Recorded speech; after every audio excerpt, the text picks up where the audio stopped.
ఒక్కసారి కొమ్మూరి గోల్డ్ కి కాల్ చేయండి. తాకట్లో ఉన్న మీ బంగారాన్ని విడిపించి మార్కెట్ ప్రైస్ కి వాళ్ళు కొనుక్కుని మిగతా డబ్బులు మీకు ఇచ్చేస్తారు. ఏపీ ప్రభుత్వం అనేక పథకాలను అమలు చేస్తుంది. సో ఇందులో భాగంగానే మరొక పథకంపై కీలక ప్రకటన చేసింది ఏపీ సర్కార్. జూనియర్ లాయర్లకు రాష్ట్ర ప్రభుత్వం స్టైఫండ్ అందిస్తున్న విషయం తెలిసిందే. ప్రస్తుతం 5,000 అందిస్తుండగా దీనిని 10,000కు పెంచుతున్నామని మంత్రి ఫరూక్ స్పష్టం చేశారు.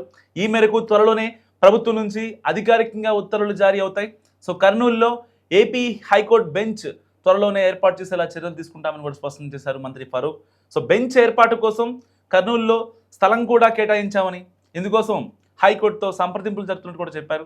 సో కర్నూలులో హైకోర్టు బెంచ్ ఏర్పాటు చేయాలన్న రాయలసీమ ప్రజల కళ త్వరలోనే తీరుతుందని కూడా ఫరూక్ పేర్కొన్నారు. సో కర్నూలులో హైకోర్టు బెంచ్కి సంబంధించిన ఇప్పటికే ప్రతిపాదనలు కూడా పంపినట్టు కూడా ఫరూక్ చెప్పుకొచ్చారు.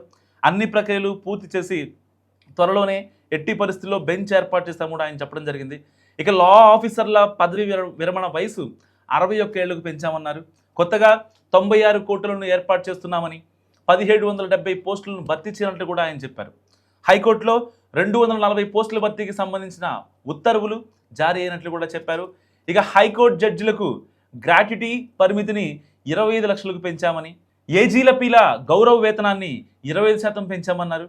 అటు తమ ప్రభుత్వం వచ్చిన 2 ఏళ్లలో మైనార్టీల సంక్షేమానికి 16,147 కోట్ల బడ్జెట్ కేటాయించినట్టు కూడా మంత్రి ఫరూక్ చెప్పారు.